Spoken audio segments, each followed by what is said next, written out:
ইআরওদের সাসপেনশনে করা কমিশন।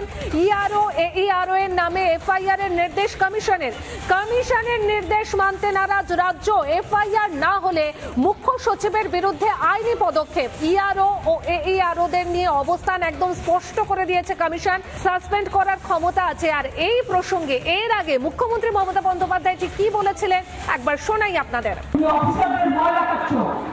পুলিশকে ভয় দেখাচ্ছ, চলুন আপনাদের প্রোটেক্ট করার দায়িত্ব আমাদের, আমরা আপনাদের রক্ষা করবো জীবন দিয়েও, কোনো চিন্তা করবেন না, কেউ মারা যাবেন না। 2 মাসের জন্য ইলেকশনে আপনারা আসেন, আবার চলে যান বসন্তের কোকিলের মতো।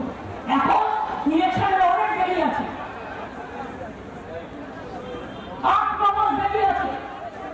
এখন থেকে সাসপেন্ড করতে শুরু করছেন হরিদাস চক, কিচনার চক, বিজেপির বন্ডেড নেবারেরা, বিজেপির বন্ডেড নেবার। লজ্জা করে না? তুমি তোমার ক্ষমতা জানো না? অমিত শাহ দাঁড়াই